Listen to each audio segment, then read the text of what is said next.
ici Chantal Lavoie. C'est toujours avec grand plaisir que je vous retrouve et notamment ce jeudi 11 juillet. L'émission Aime l'été au rendez-vous chaque jour de la semaine entre midi et 13h. J'espère pour vous que les journées passent plus lentement que les nôtres. Ça veut dire que vous êtes peut-être en mesure de bien profiter de votre été. Alors c'est ce que je vous souhaite. Cela dit, des sujets et des rencontres à ne pas manquer au cours de la prochaine heure. Comme vous le savez, les feux de forêt ont été bien présents dans l'actualité ces dernières années. On va tenter de faire un peu le tour de la question. Et puis encore et toujours de la musique au menu. De jeunes musiciens réalisent un beau rêve, aussi une visite fort intéressante pour la famille, mais également une visite adaptée pour des clientèles plus particulières et un beau projet pour assurer un avenir inclusif à la communauté LGBTQ+. Je vous invite à passer votre heure de lunch en notre compagnie. Voici Aime l'été.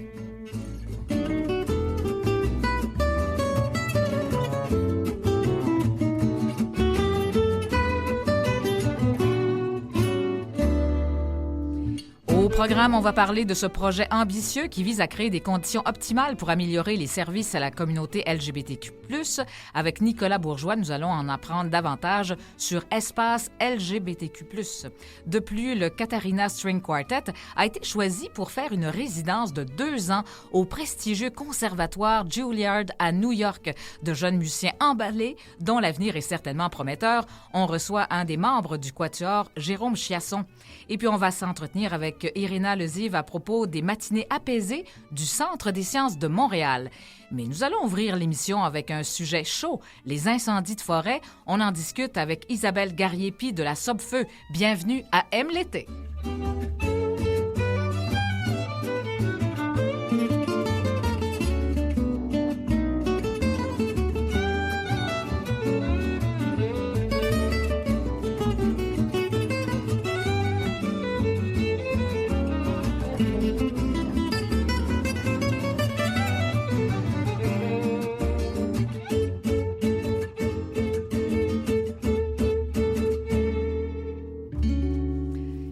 Rebonjour Nathalie Barrette. Bonjour. Alors, toujours avec moi pour cette émission Aime l'été. Bon, alors, t'avais des choses que tu voulais nous dire hier. Oui, en fait, hier, mais j'ai dit pas que la j'étais bonne contente. Météo pour ça. Non, mais hier, j'étais contente, il pleuvait. Mais je veux aviser les gens qui annoncent très beau dans les prochaines journées. Alors, j'invite les gens à aller au 38e. C'est la 38e édition du Festival international Nuit d'Afrique. Alors, ça a lieu du 9 au 21 juillet. C'est commencé. Où il y a plus de 700 artistes qui proviennent d'une trentaine de pays à travers le monde. Puis, comme toujours, ils ont une programmation riche, je dirais même parfois audacieuse. Et il y a 13 jours de programmation en salle et 6 jours de programmation gratuite en plein air. Et c'est au cœur des quartiers des spectacles à Montréal. Allez-y en grand nombre. Il va faire beau. Et puis en fin de semaine, justement, dimanche 14 juillet, visite des jardins secrets de Rosemère. Je ne sais pas s'il y a d'autres municipalités qui font ça, mais enfin, on part à la découverte de merveilles horticoles dans des jardins privés, ouverts au public pour l'occasion. Là, évidemment, c'est pas à longueur d'année, on s'entend. C'est vraiment juste le 14 juillet. Alors donc, en fait, on parle de la maison Hamilton et du Marais Boutier, notamment. Alors, évidemment, tous les détails sont sur le site de la ville de Rosemère. Vous aurez tous les détails, la programmation complète. OK, alors voilà. Et puis là, c'est un sujet chaud, effectivement. Sujet des feux de forêt. On y a goûté dans les années passées, en fait, l'année dernière notamment. Et on s'entretient avec, Madame Gariepi, qui est intervenante, agent de protection et en même temps aux communications de la Sopfeu. Bonjour, Madame Gariepi. Bonjour. Alors, c'est ça, Isabelle Gariepi, donc de la Société de protection des forêts contre le feu, c'est ça, la Sopfeu. Et puis, on en a entendu beaucoup parler l'année dernière notamment, et encore cette année, là, dans le coin de Churchill Falls, il y a eu des incendies importants. Et puis, là, évidemment, d'année en année, c'est ça, on parle de plus en plus de ces incendies de forêt qui sont très présents. On sait qu'en Europe aussi, c'est vraiment le gros problème, là, année après année. Oui, absolument. Une grosse année qu'on a eue l'année dernière au Québec. Cette année, ce qu'on a comme incendie de forêt depuis le début de l'année, là, c'est 215 incendies depuis le début de l'année au Québec. On est en deçà de la moyenne d'incendies qu'on a habituellement par année à cette date-ci. C'est à 323 incendies. On a eu un printemps actif. On s'attendait à avoir un peu plus d'incendies de cause humaine. Je crois que c'est entré dans la mémoire de la collectivité ce qu'on a vécu dans les dernières années parce qu'il y a un peu moins d'incendies de cause humaine cette année. C'est ça, parce qu'en fait, des feux de forêt, là, il y en existe, il y en a toujours existé. Et finalement, ben, c'est sûr que voyons, les orages et tout, bien sûr, la foudre cause la majeure partie des incendies, enfin, quand c'est en région très, très éloignée. Mais plus on se rapproche, évidemment, des communautés, ben là, c'est souvent des incendies, ben, les causes sont souvent humaines. Oui, absolument. Les causes sont souvent humaines, puis souvent on va le voir un peu plus au printemps. Dans cette période-ci, on a des incendies en activité au Québec, beaucoup plus dans la partie nord, comme vous le dites si bien, en raison de la foudre. Mais en début d'été ou au début du printemps, c'est vraiment l'humain qui malheureusement cause la plupart des incendies. Puis en moyenne, 80% des incendies qui sont allumés le sont par les humains. Souvent, c'est un feu de camp mal éteint, c'est la cigarette qui va être, les mégots de cigarettes qui vont être jetés en forêt peuvent aussi causer des incendies. Puis c'est souvent la plus grande part des causes d'incendie va être justement en négligence humaine. Quand on peut les éviter, ben ça permet justement de combattre les incendies qu'on n'aura pas le choix de combattre en raison de la foudre. La foudre en allume quand même une partie et souvent la foudre nous avertit pas quand elle va frappe. tomber. Oui, bien sûr. Mais alors, vous devez constamment faire de la détection aussi, surtout pour les régions plus au nord. Là. Donc, vous avez des avions, finalement, qui patrouillent pour détecter ces feux, j'imagine. Est-ce que vous le faites aussi? Est-ce que les satellites aident dans ce sens-là? Absolument. En fait, on travaille avec des avions de détection qui vont justement patrouiller un peu partout le territoire. Les satellites nous aident également. On est capable d'avoir des données sur les points chauds qu'on va avoir sur le territoire.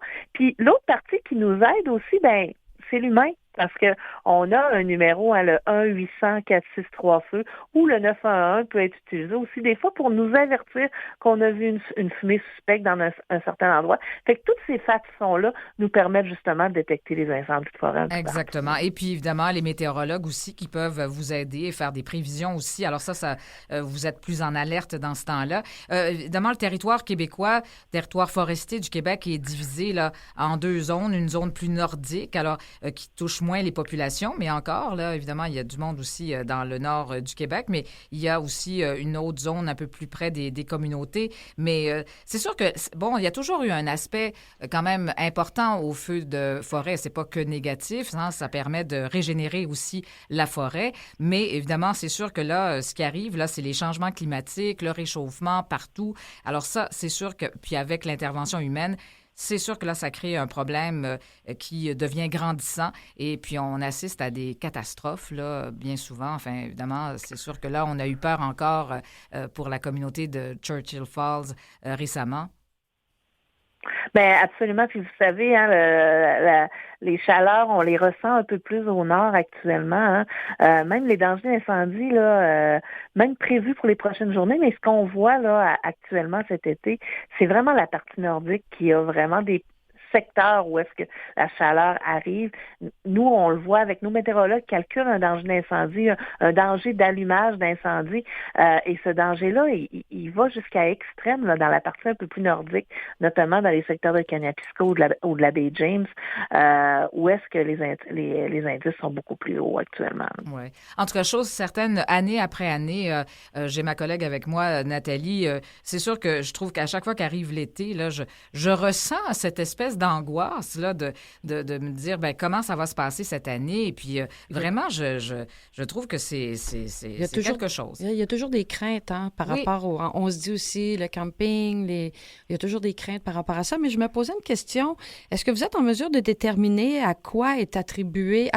En fait, la baisse, vous parliez d'une baisse actuelle en ce moment du nombre d'incendies.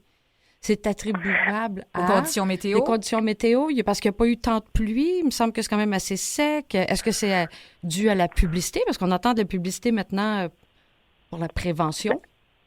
Ben, je vous dirais qui peut avoir plusieurs facteurs. En fait, oui, je pense que la prévention, la campagne qui a été faite cette année a dû avoir, puis avec ce qu'on prévoyait avec nos météorologues pour notre printemps, on pense qu'il y a eu vraiment un impact auprès de la population. Mais la météo, vous savez, est aussi un des facteurs là, qui va faire varier les saisons de l'une à l'autre. L'année dernière, on a eu une très grosse saison, mais si on se replace un an avant, en 2022, c'était une des plus petites saisons enregistrées. Fait que donc, cette variable-là peut être vécue d'une année à l'autre. Donc, on peut avoir des saisons un peu plus petites. Cette année, on a une bonne saison, mais on est quand même en bas des moyennes au niveau du nombre d'incendies, puis même au niveau des hectares affectés là, par les incendies de forêt. Ouais, vous savez, on apprend par nos erreurs, c'est sûr, et puis vous avez développé quand même toute une expertise. Vraiment, on a vu déployer des efforts inouïs de votre côté. C'est quand même assez extraordinaire de voir tout le travail qui est fait sur le terrain, là, parce que c'est un travail de collaboration, bien sûr, et quand on pense aux pompiers qui sont présents dans la forêt, qui se déplacent, c'est quand même quelque chose. On a ces avions-citernes. Heureusement, d'ailleurs, qu'on a de nombreux lacs ici au Québec. Ça nous permet d'approvisionner en eau ces camions-citernes. Ces avions-citernes, plutôt. Oui. Vous le dites bien, les lacs, justement, nous aident justement pour nos avions-citernes, mais c'est aussi une collaboration entre plusieurs types d'interventions. Hein. Vous savez, quand un incendie est déclaré, les avions-citernes vont venir nous aider à contenir l'incendie. Mais ça nous prend également nos pompiers forestiers qui sont au sol, hein, qui, eux, vont aller dans la forêt, dans des secteurs souvent qui sont pas accessibles par la route ou est-ce qu'il n'y a pas de sentier, et qui devront arriver là en hélicoptère pour pouvoir aller travailler directement sur les incendies. C'est nos pompiers forestiers au sol qui vont éteindre l'incendie à la fin totalement de l'incendie, donc en travaillant sur les points chauds pour s'assurer que nos incendies ne renaissent pas de leur cendre. Donc, ils vont faire vraiment un travail très minutieux là, sur le territoire, sur des grandes parties du territoire. Donc, la collaboration entre l'aérien, les hélicoptères, les avions-citernes, nos pompiers forestiers au sol, permet justement de pouvoir éteindre nos incendies de forêt là, au bout du compte. C'est ça. Il y a tout un protocole, finalement, quand se déclare un nouveau feu, finalement, jusqu'à temps qu'il soit maîtrisé, éteint. Et évidemment, il y a des feux qui sont hors de contrôle, bien entendu. Alors, votre expertise, elle sert même à l'étranger, un peu partout dans le monde. Hein. Vous êtes quand même appelé aussi à contribuer, donc à partager votre expertise un peu partout. Mais en fait, là, pour ce qui est on parle d'une nouvelle façon aussi, d'une nouvelle approche pour mieux gérer nos forêts en même temps et surtout à proximité finalement des différentes communautés. Il y a des interventions que l'on peut faire, qu'on a développées pour minimiser l'impact de ces incendies-là. Absolument. L'atténuation de risque, c'est aussi une partie qu'on peut faire là, dans les communautés, puis au niveau de nos bâtiments. Vous savez, la SOPFEU a également un service en atténuation de risque pour donner de l'information aux différentes municipalités qui sont à proximité de la forêt ou dans des territoires où est-ce que la forêt est vraiment à proximité. C'est qu'il y a souvent des petites choses qui peuvent être faites autour de nos bâtiments pour nous assurer, dans le cas où il y aurait un incendie de forêt, nous assurer qu'au moins nos infrastructures aient moins de risques d'être touchées par les incendies. Puis c'est plein de petits conseils comme ça qu'on peut donner justement aux communautés. Puis on peut même s'en informer en allant sur le site de la SOPFEU. Il y a une partie dans la section prévenir où est-ce qu'on parle de prévention des incendies de forêt, mais également d'atténuation de risques auprès des bâtiments. C'est ça, exactement. Il y a des façons de faire aussi pour limiter, c'est ça, que le feu se propage trop, là, finalement, créer des espèces de barrières naturelles pour éviter que le feu continue. Enfin, bon, maintenant, je pense on va sur votre site en même temps pour savoir quoi faire également, puis ce qu'on a le droit de faire, ce qu'on n'a pas le droit de faire également, puis être en lien aussi avec j'imagine, les propriétaires de camping aussi pour que les gens utilisent finalement les installations de façon sécuritaire. Absolument. Puis vous savez, ce travail-là en amont est très, très important aussi auprès de la SOPFEU. La prévention fait partie de la base, hein, parce que si on ne travaille pas en prévention et qu'on ne travaille qu'en suppression des incendies, ben, on pourrait en avoir beaucoup plus. Fait que donc la prévention, l'atténuation de risque font partie également des choses importantes là, qui sont faites par la SOTU. Dites-moi, les vacances arrivent à grands pas, les vacances de la construction. Comme on parlait tantôt, il y a plein de gens qui vont se retrouver en camping. Est-ce qu'il y a des interdictions en ce moment au Québec pour les feux? Actuellement, il n'y a pas d'interdiction de faire à ciel ouvert en forêt ou à proximité de celle-ci. C'est des choses qui peuvent changer dans le temps avec les dangers d'incendie qui peuvent monter là, vers les extrêmes. On invite les gens à toujours s'informer du danger d'incendie puis également des restrictions. Ces restrictions-là, une fois qu'elles sont mises en vigueur, en plus d'être envoyées aux médias, d'être données à la population, elles sont disponibles sur le site Internet. Donc, ça peut changer d'une journée à l'autre. Puis souvent, ces interdictions-là ne sont pas pour tout le Québec. Elles seront pour les secteurs là, qui sont touchés des fois par des dangers d'incendie beaucoup plus élevés. Là. Alors, bien sûr, vous serez présent à ce moment-là si, aussitôt qu'il se passe quelque chose, vous êtes toujours présent dans les médias. Isabelle Gariepi, et merci bien d'être venue nous parler. Très important, et puis on se croise les doigts pour cet été, bien sûr.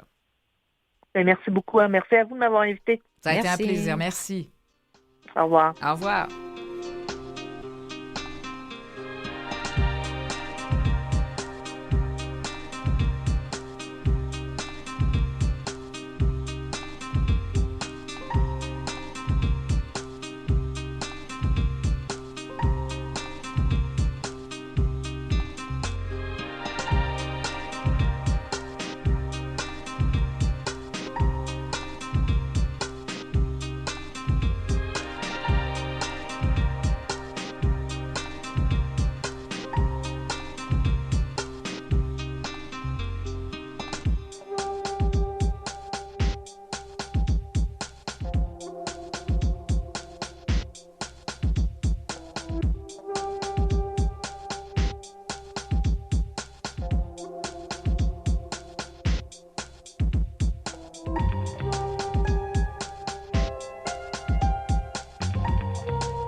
Et Nathalie, on s'en va au Centre des sciences et on en parle avec Iréna Lésif, chef d'exposition, chef aux expositions. Bonjour. Bonjour. Oui, alors d'abord, c'est ça ma collègue, je pense que tu es déjà allée au Centre des sciences. Je suis allée tellement souvent avec mes enfants quand ils étaient jeunes. Ils sont rendus plus âgés, mais quand ils étaient jeunes, c'était une obligation d'y aller. Mais quel endroit formidable, Madame Lésif. C'est vraiment un plaisir. Est-ce que je prononce votre nom comme il faut d'ailleurs? Je voulais juste vous le demander. Oui, c'est Lésif. Lésif, d'accord.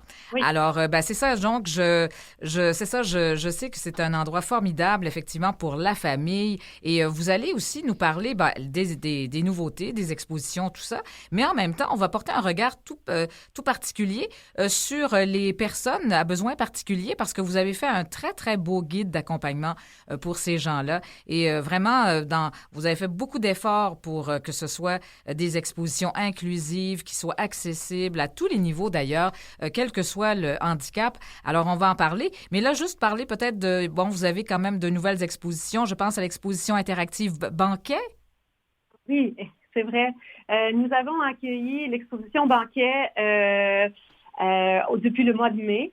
Et c'est une exposition qui porte sur la gastronomie en général. C'est une exposition très interactive, mais aussi sensorielle. Nous avons également une zone avec un spectacle immersif où on invite les gens à passer à table et vivre vraiment un moment spécial.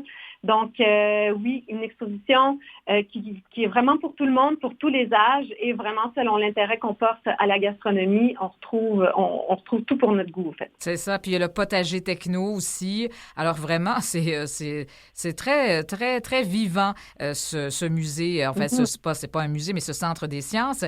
Et donc, et puis il y a les expositions permanentes qui sont toujours bien présentes encore là, qui toujours sont inclusives, participatives, interactives, enfin. Alors, c'est ça. Donc, et puis, on va en parler au fur et à mesure, mais parce que ce guide d'accompagnement, ben justement, c'est qu'à travers toutes ces expositions, ben, il y a des gens qui ont certaines limitations, certaines personnes, par exemple, qui ont besoin par exemple, que ce soit moins bruyant. Alors, c'est toutes des choses que vous allez nous expliquer. On parle de matinée apaisée aussi, à stimuli réduit. Hein, c'est pas facile à dire, là. Je m'excuse. Oui, c'est ça, je l'avais pas vu venir, celle-là. Bon, ça prend une bonne diction. Mais alors, donc, c'est pour vraiment que ce soit des visites en groupe ou en tout cas des personnes seules, vous avez quand même toutes des directives pour justement qu'on puisse se repérer à travers les expositions puis savoir qu'est-ce qui nous attend. Oui, exactement. Le guide à besoins particuliers, c'est vraiment un outil de visite, un peu comme un guide de navigation. Là, on aime bien croire que c'est comme ça que les gens pourront l'utiliser. On le consulte en amont. En fait, il est disponible sur notre site web. On le consulte en amont. On voit ce qui figure là-dedans, c'est premièrement nos espaces puis comment se repérer un peu dans le Centre des sciences, comment repérer les employés du Centre des sciences qui sont là pour nous aider. Puis ensuite, on y voit chacun des espaces d'exposition et à travers ça, on met en lumière les différents endroits qui peuvent soit être un peu problématiques pour des gens à haute sensibilité ou au contraire des opportunités d'interaction un petit peu plus ciblées. Donc, c'est vraiment un guide complet à travers nos espaces avec tout un système de pictogrammes fait pour les parents à consulter avant de venir au Centre des sciences. Les matinées apaisées, qu'est-ce que c'est au juste? Oui, bien, les matinées apaisées, c'est vraiment une initiative qui est née là, à la fin de la pandémie de notre réel désir à accueillir les familles avec des enfants en besoins particuliers qui ont besoin d'un moment peut-être un peu plus calme et serein pour venir dans nos espaces. Donc, ce qui se passe, c'est que un dimanche sur deux, par 2 mois environ, nous avons réservé 1 heure complète à partir de 9 heures. Donc, le Centre des sciences ouvre plus tôt et c'est vraiment le moment qui est réservé à ces familles qui viennent. Et durant ce temps, c'est vraiment dans un cadre plus serein qu'ils peuvent vraiment découvrir les expositions. Les stimuli sont diminués, donc les sons sont abaissés, il y a moins de lumière. Et on a aussi un cinéma IMAX. Et pour l'occasion, bien, on présente des films plus courts et aussi moins forts, donc vraiment plus adaptés pour un public sensible. Ouais. Alors, exemple, on a l'exposition Fabrique. Hein, et là-dedans, c'est qu'on doit, en fait, ça nécessite la manipulation de vrais outils qui sont en libre accès. Évidemment, on ne parle pas d'outils dangereux, on s'entend, mais alors, c'est vraiment pour fabriquer à partir d'une espèce de bric-à-brac de matériaux, là, des trucs, là, finalement, alors, des structures quelconques. Et puis, mais en fait, vous avez toujours une petite note à l'effet, par exemple, qu'aucun des défis proposés dans Fabrique exige de lecture. Ici, on touche les matériaux, on construit et on teste, mais bon, il y a des courtes consignes qui sont vraiment données à la fois oralement par la présence des gens sur place, là, des gens, des accompagnateurs, si on veut, là. Et puis, mais il y a il y a des petites affiches, donc, qui résument bien les défis. Et puis, en même temps, ça permet aux parents de dire, est-ce que mon enfant va, est-ce que ça va être facile pour lui quand justement, quand il y a des besoins particuliers comme ça. Donc, ça donne un petit peu, je voulais juste donner un petit aperçu là, concrètement de ce que c'est. Mais il y a Fabrique, ça, c'est vraiment, ça, c'est une salle en particulier. Il y a aussi l'exposition interactive Humain qui permet d'explorer, en fait, les multiples métamorphoses de l'être humain depuis ses origines, hein, de comprendre aussi pourquoi et comment le corps se transforme. Alors là encore, on a des petites notes dans cette salle-là. Effectivement. On peut vraiment retrouver des endroits où potentiellement les expériences vont être plus adaptées pour un certain type d'handicap. Et aussi, en fait, la manière que l'on présente, c'est il n'y a pas de contre-indication. Au contraire, on offre des opportunités de faire certaines activités qu'un certain handicap peut empêcher, comme par exemple de proposer de le faire à travers une personne interposée. Donc, on trouve des façons de effectuer une activité avec l'accompagnement. Donc, on contourne un peu l'incapacité des gens pour le faire de manière plus intégrée et collaborative avec soit les éducateurs qui sont sur place. Vous avez bien fait de mentionner, surtout dans Fabrique, on a toujours des éducateurs scientifiques qui sont là. Et donc, ils accompagnent les visiteurs dans leurs défis, mais ensuite, pendant les matinées apaisées, surtout, on a un personnel très présent et puis ils peuvent aussi aider à faire certaines des activités. Oui, parce qu'on s'en rend pas compte, mais effectivement, ça peut être des personnes, justement, où on parle, par exemple, d'expériences où on va avoir les mains mouillées pour certains enfants. Ça peut être problématique. Ça peut être au niveau sonore, ça peut être au niveau de l'éclairage, plein de choses comme ça auxquelles on pense pas, qui peuvent être... et puis là, vous les accompagnez là-dedans, puis c'est ça, vous mettez des petites notes. C'est vraiment... écoutez, c'est la première fois que je vois ça. Le Centre des sciences, il faut dire, bon, il y a déjà eu un Centre des sciences en Ontario, mais évidemment, vous êtes donc à peu près unique, en quelque sorte, ce genre de centre-là. C'est pas un musée, mais bon, de lieu comme ça. Les centres des sciences, c'est vraiment une petite bête à part dans le monde culturel. On est vraiment là pour éduquer et informer les gens tout ce qui se fait, au fait, sur le front scientifique. On veut vraiment éveiller un peu la petite lumière en eux là, pour qu'ils puissent s'intéresser et s'investir dans le monde des sciences. Au Canada, il y a plusieurs centres des sciences. Les grandes villes, souvent, vont en avoir un. Vous avez bien mentionné qu'il y en avait un en Ontario. Je sais qu'il y en a un à Vancouver aussi, Edmonton, Calgary. Donc, au Québec, nous, on est le seul. C'est à Montréal. C'est ça, exactement. Et puis, évidemment, on retrouve des toilettes vraiment bien adaptées à toutes sortes de situations. Autant, il peut y avoir des tables à langer, on pense aux enfants, mais ça peut être pour des adolescents, enfin, des gens, comme je dis, qui ont des besoins particuliers. Alors, c'est vraiment à tous les niveaux. Écoutez, vraiment, vous êtes à la fine pointe de tout, finalement. Écoutez, ça a été vraiment très agréable. Et puis, le coup de cœur, là, des jeunes, l'exposition qui remporte beaucoup de succès actuellement, vous diriez laquelle? C'est Explore. Oui, parce qu'il y a une grande bulle de savon. Et donc, vraiment, échelle humaine, tu te places dans un endroit où tu es entouré d'une grande bulle de savon. Ça fait vraiment la joie de tous. Ah oui. Alors, c'est ça. Donc, l'accessibilité universelle, enfin, vous y connaissez en la matière. Alors, c'est vraiment un endroit à fréquenter. Et puis, pour multiplier les expériences, de toute façon, je pense qu'on ne peut pas y arriver en une journée. Je pense qu'il faut repasser, il faut y retourner. Oui, et on peut plus devenir membre. Au fait, c'est que ça, c'est vraiment une chouette façon d'avoir un retour de visite qui soit plus accueillant. Alors, vous êtes situé dans le Vieux-Montréal, facile à trouver, évidemment, au Vieux-Port. Alors, merci infiniment, Iréna Lésif, d'être venue nous en parler, chef des expositions au Centre des sciences de Montréal. Bonne journée à vous tous et bon été. C'est-à-dire, non, qu'est-ce que je raconte? Bonne journée à vous, madame. Et puis, bon été. Merci. Au revoir. Au revoir.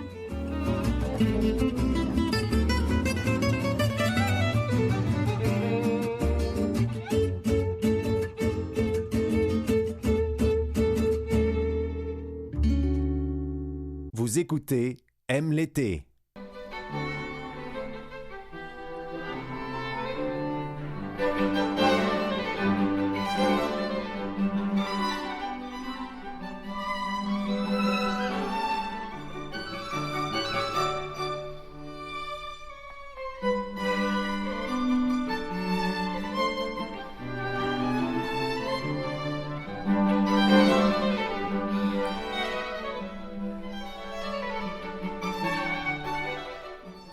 Ce que nous entendions présentement, c'était le Katharina String Quartet, et oui, et on reçoit justement Jérôme Chiasson, qui en est membre de ce quatuor. Alors, bonjour. Bonjour. Bon, alors c'est ça, magnifique. C'est magnifique et de toute façon, je suis pas la seule à le dire parce que vous avez été remarqué, évidemment, puisque, bon, alors vous êtes diplômé de l'Université McGill et votre ensemble a été admis au prestigieux conservatoire Juilliard à New York. Enfin, pour ceux qui connaissent pas, c'est vraiment un établissement très, très prestigieux. En effet, des grands noms sont passés par là. Et puis, chez nous, je pense, il y a Angèle Dubois qui est passée notamment du côté de Juilliard. Il y en a bien d'autres. Et là, vous vous apprêtez à vivre 2 ans en résidence à cet endroit-là. Exactement. Très excitant. Oui, c'est ça. Et puis, vous êtes tout jeune. Et puis, ça fait à peine 2 ans que vous êtes réunis, les membres de ce quatuor. Exactement, oui. Ça fait 2 ans. En fait, on étudiait tous à McGill en même temps, puis on a décidé... on s'est tous unis grâce à notre passion pour la musique de chambre, puis c'est comme ça qu'on s'est formés il y a 2 ans. Puis rapidement, on a vu notre intérêt de continuer ça plus à long terme. À la base, c'était un projet pour l'école, mais finalement, on a vu qu'il y avait un potentiel d'amener ça plus loin puis d'en faire peut-être même une carrière. Donc, oui, exactement. Alors, c'est quand même de grands défis, là, parce qu'il y a beaucoup d'appelés, peu d'élus, bien sûr. Vous, Jérôme, là, vous êtes tout jeune encore, là, finalement, et puis vous êtes, en fait, votre père était flûtiste, hein? Vous avez déjà, Oui, vous aviez un petit peu d'hérédité, là, au niveau de la musique. J'ai baigné dans la musique quand j'étais jeune. Mon frère jumeau jouait du piano pendant 15 ans, puis mon père enseignait la flûte, était directeur de chorale, donc j'ai vécu là-dedans depuis que, en fait, je me rappelle pas de ma vie avant le violon, avant la musique. À ce point-là, quand même. Où on allait, oui, Ouais. Exactement. Peu importe où on allait, on avait tout le temps de la musique dans la voiture, ou même quand ma mère était enceinte, mon père, il jouait de la flûte pour nous. Ma mère est pas musicienne, mais est passionnée aussi de musique, donc oui, j'ai toujours baigné dans cet univers-là. C'est ça, parce que je vois que vous êtes né quand même en 2000 et en 2011, vous êtes déjà, vous et votre frère, en concert dans un concert-gala de la Fondation du Palais Montcalm à Québec. Alors quand même, vous êtes né d'abord à Québec, oui, c'est ça? Vous êtes originaire de Québec. Alors vous étiez déjà dans un concert à l'âge de 11 ans, finalement. Oui, ça a commencé assez jeune, mais en fait, Québec, c'est une belle communauté, puis les jeunes musiciens sont beaucoup appelés à se produire, puis il y a des professeurs incroyables à Québec, il y a des orchestres incroyables, il y a beaucoup qui se passe au Québec en général, en fait, pour la musique classique. Donc, absolument. Oui. J'ai ma collègue Nathalie qui va vous poser une question. J'ai une petite question pour vous. En fait, comment se sont déroulées les sélections? Avez-vous eu des auditions à passer? Comment ça s'est déroulé? Oui, c'est quand même un long processus, en fait. Ouais. Donc, pour commencer, il faut envoyer des vidéos de notre ensemble. La date limite était le 1er décembre. Donc, on envoie des vidéos et aussi donc des vidéos de notre jeu. Ils nous demandent certaines pièces ou périodes spécifiques, donc une pièce de Haydn, une pièce romantique, etc. Puis, alors, vous avez dû apprendre beaucoup de répertoire quand même, parce que vous ne saviez pas ce que vous alliez jouer, là. Exactement. Puis de devoir tout enregistrer ça quand même d'une façon professionnelle pour que la qualité sonore soit la meilleure possible. Donc, ça fait beaucoup. Puis, il faut aussi écrire plusieurs documents, puis comparer... lettres d'intention, entre autres, oui. Exactement, de comment on s'est formé, nos valeurs en tant qu'équateur et tout ça. Et après ça, il y a une sélection qui se fait. Le quatuor professeur à Juilliard invite certains quatuors à venir auditionner en personne. Donc, je ne sais pas exactement combien de quatuors ont été invités à auditionner, mais notre audition était début février. Donc, encore là, préparer plusieurs pièces et aussi une entrevue. Donc, l'audition était 2 heures. 1 heure, on a joué tout ce qu'on avait et l'autre heure, on a discuté avec les quatuors. Puis oui, donc c'est quand même un long processus, mais qui s'est très bien passé quand même. Oui, alors c'est effectivement, donc vous avez travaillé fort parce qu'il y avait beaucoup d'inconnus là-dedans. Et puis, je suis à peu près certaine que, évidemment, vous avez été choisi parmi pas mal d'ensembles comme ça qui, finalement, se sont inscrits aux auditions. Mais évidemment, vous avez peut-être été retenu parmi un petit groupe seulement. Et puis là, vos collègues, là, parlons-en. Vous n'êtes pas tout seul, donc vous êtes 4. Alors, parlez-nous de vos collègues. Elles ont aussi étudié au conservatoire, c'est-à-dire à l'Université McGill, c'est-à-dire.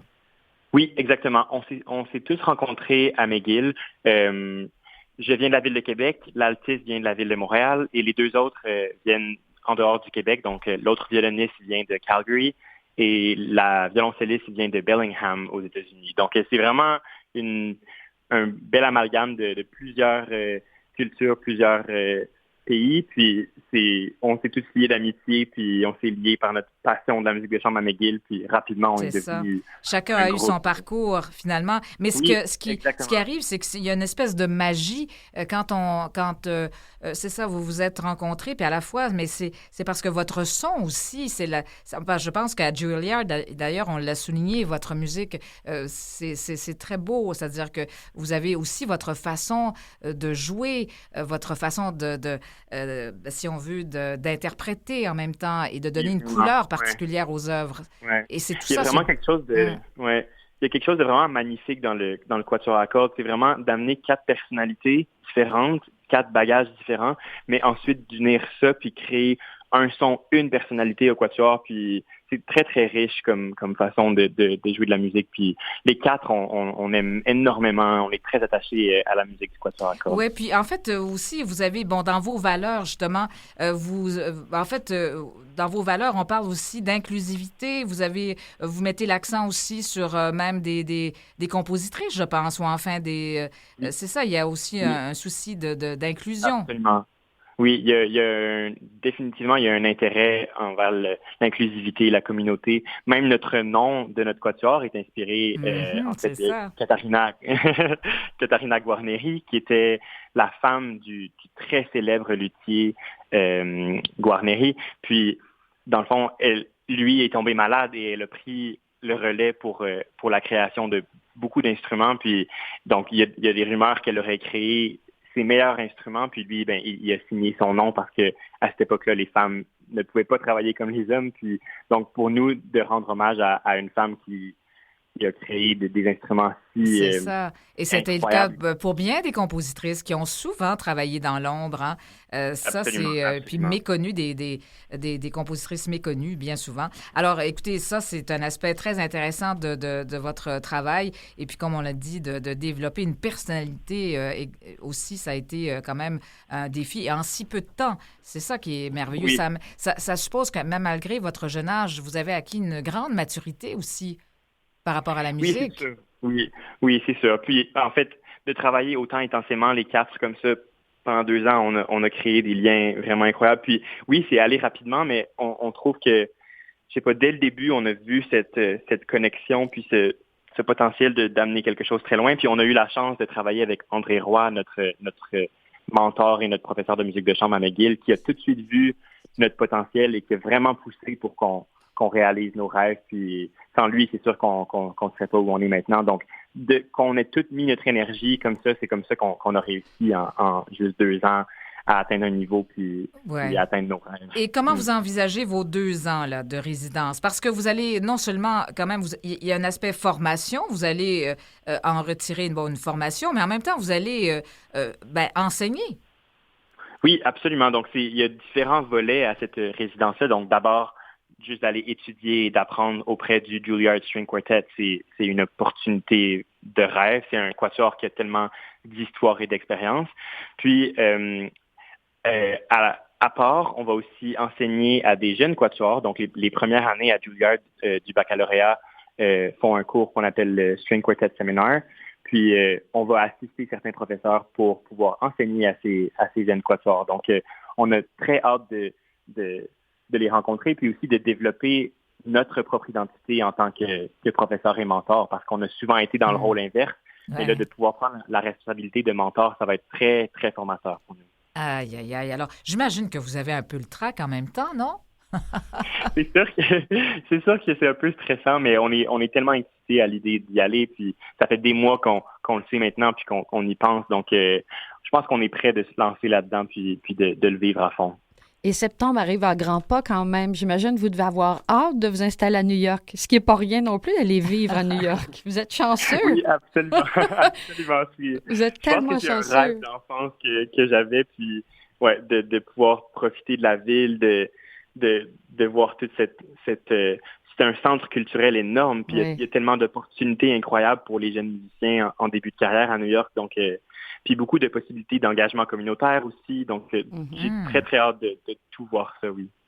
Alors, vraiment. Alors, en fait, je pense que vous avez déjà fait partie de l'émission Virtuose en passant avec Oui, de Grégory Charles. Hein? Alors, oui. ça, c'était en 2016. Alors, vous dire le parcours quand même réalisé depuis ce temps-là, c'est quand même incroyable. Là. Alors, c'est vraiment, ben bravo. Bravo aussi à vos collègues. Et puis, ben, j'espère que vous allez avoir beaucoup de plaisir à New York et puis que ben, vous allez en tirer profit grandement et aussi faire partager aux autres ben, toute votre expérience acquise finalement et puis toute cette belle énergie que vous avez.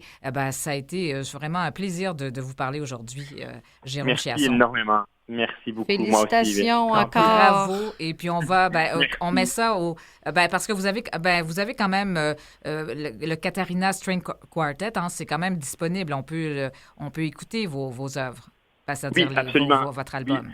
Ouais.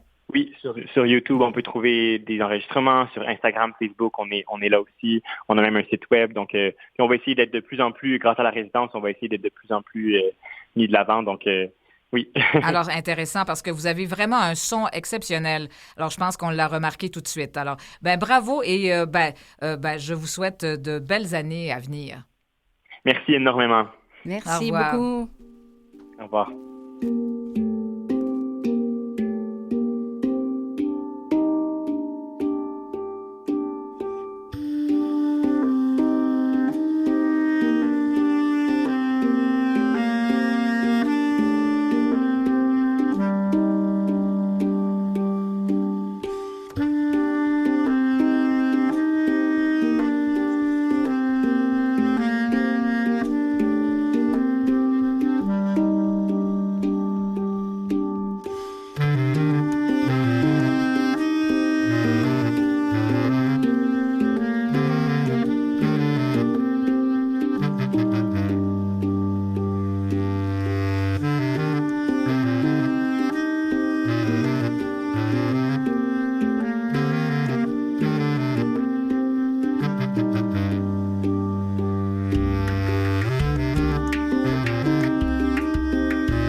Voilà, on poursuit notre dernier sujet. On quitte la musique et on s'en va du côté de Espace LGBTQ+, et on accueille Nicolas Bourgois, qui est président du conseil d'administration de Espace LGBTQ. LGBTQ+, oui. Voilà, je l'ai dit trop vite, puis je l'ai dit 2 fois, puis c'était une fois de trop.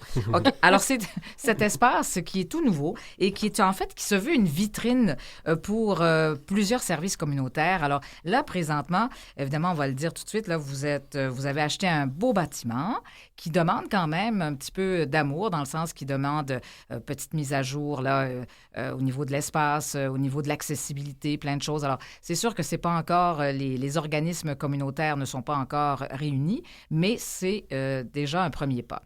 Bonjour. Bonjour, merci beaucoup de votre invitation aujourd'hui. J'ai fait une longue introduction. Oui, écoutez, c'est un plaisir parce qu'effectivement, c'est toujours un défi de travailler dans ce domaine-là, dans le domaine communautaire, de réunir tous les intervenants et puis aussi d'avoir une espèce de, si on veut, comme pas un guichet unique, mais une porte en bonne et due forme où les gens peuvent se rendre et puis disposer de plusieurs services. Là, présentement, où vous en êtes dans votre projet? Alors, aujourd'hui, on est propriétaire officiellement du bâtiment qui est situé au 929 rue Sainte-Catherine-Est, donc juste à côté de l'Olympia, à l'entrée du village, dit village inclusif de Montréal. Donc, effectivement, c'est une bâtisse qui était anciennement occupée par des locaux commerciaux. Ceux qui le connaissent savaient qu'il y avait un Yellow, un Bédo dans ce bâtiment-là. C'est également un bâtiment qui a servi d'entreposage. Donc, c'est un bâtiment qui, effectivement, a besoin de beaucoup d'amour. Qui a besoin de rénovations assez majeures, je vous dirais. Mais pour nous, c'était quand même une immense opportunité de pouvoir acquérir cet emplacement. Donc, pour le moment, effectivement, le bâtiment n'est pas exploitable dans l'état. La transaction financière a eu lieu à la fin de l'été dernier. Au cours de l'année qui s'est écoulée, on a justement fait beaucoup de structuration interne de notre organisation. On a maintenant des ressources humaines à temps plein, une direction générale, une personne entièrement dédiée justement au développement immobilier du projet. Et on est en train de structurer notre campagne de financement majeure qui devrait débuter au cours de l'année à venir. Oui, parce que l'argent, c'est le nerf de la guerre. Alors, exactement. C'est sûr que pour faire les rénovations d'usage, ça prend des sous et vous êtes rendu là. Donc, le projet comme tel est dans l'air depuis quand même plusieurs années, là. Oui, je ne ferai pas tout l'historique, mais ça fait au moins 30 ans que les communautés LGBTQ+, de Montréal, mais même du Québec, en fait, attendent d'avoir un lieu qui leur est entièrement dédié.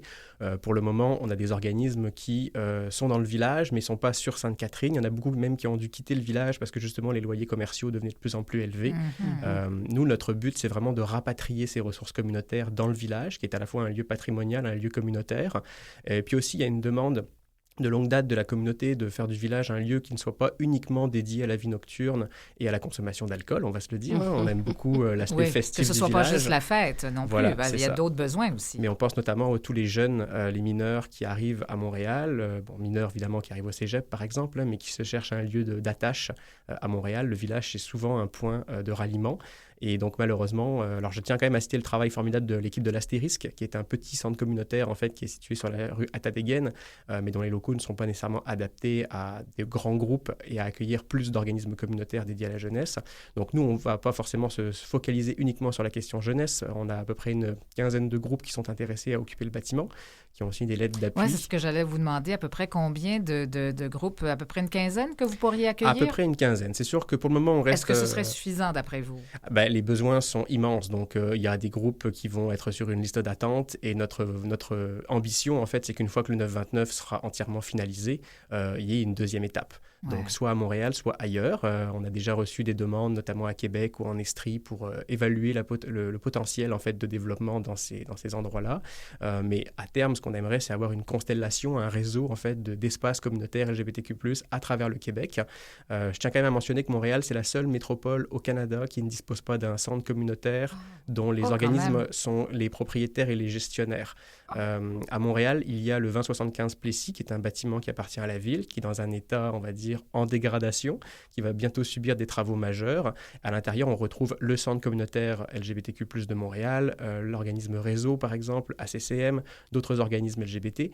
Mais voilà, ces organismes n'ont pas des locaux qui sont adaptés à leurs besoins et ils sont sous la menace constante d'une expulsion ou d'une délocalisation, d'une relocalisation plutôt, en raison des travaux. Donc nous, notre objectif, c'est vraiment d'offrir des locaux qui sont adaptés aux besoins des organismes et des locaux qui sont neufs et de qualité.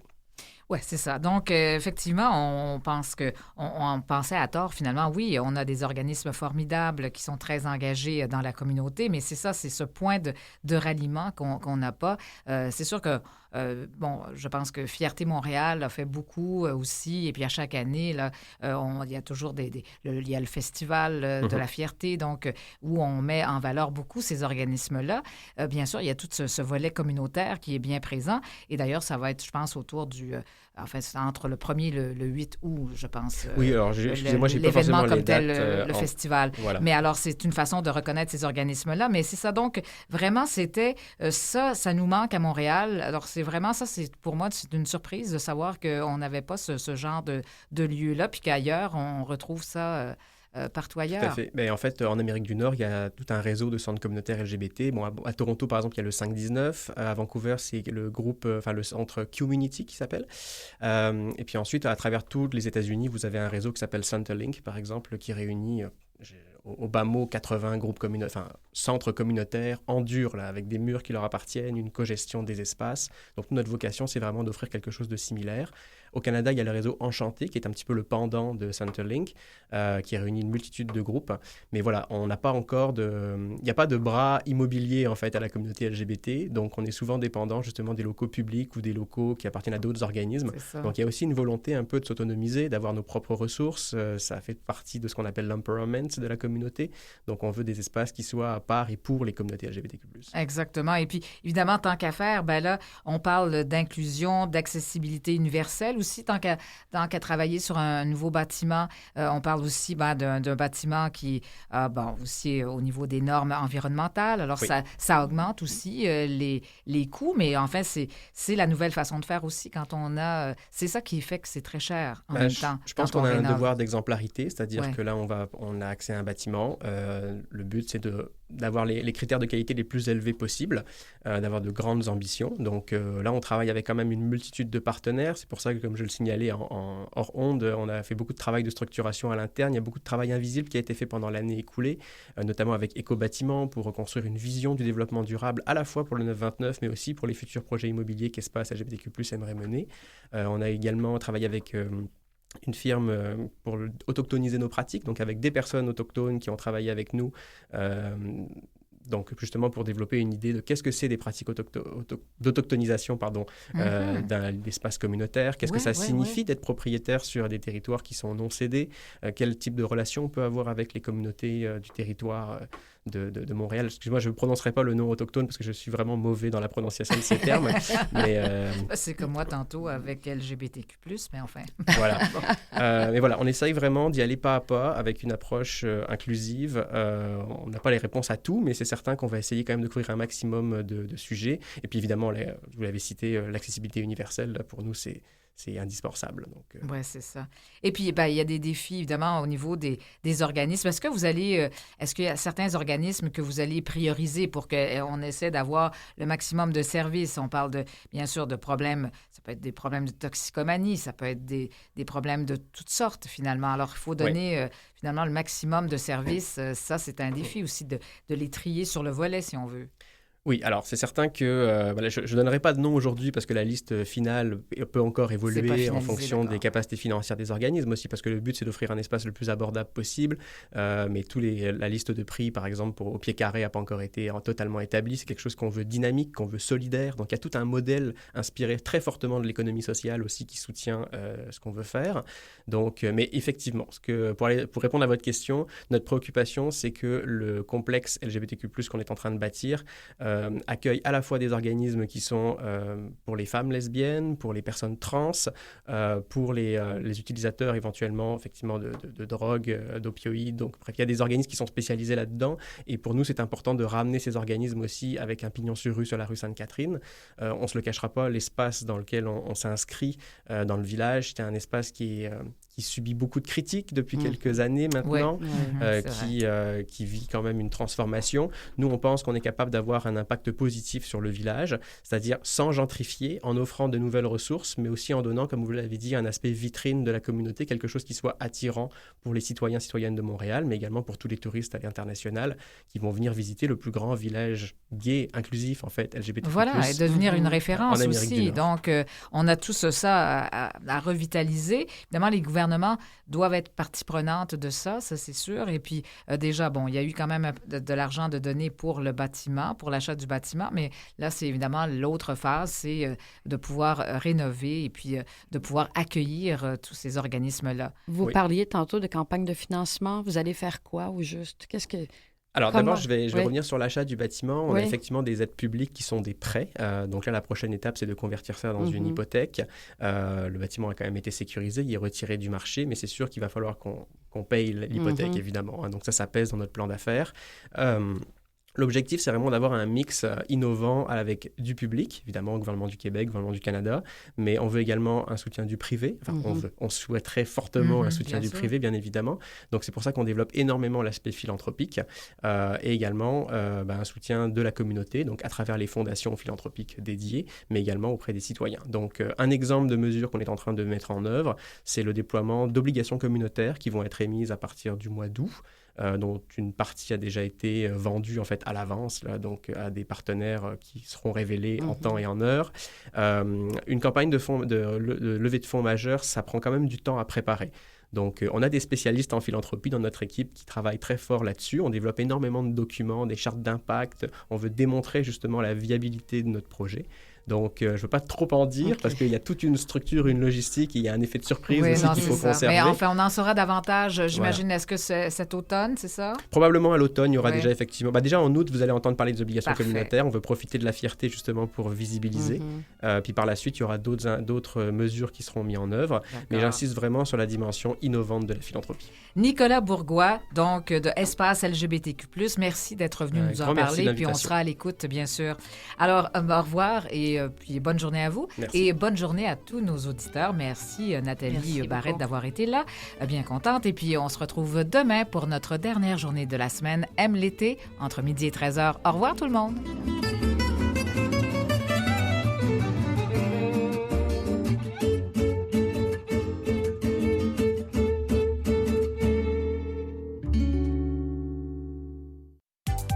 Après la pause.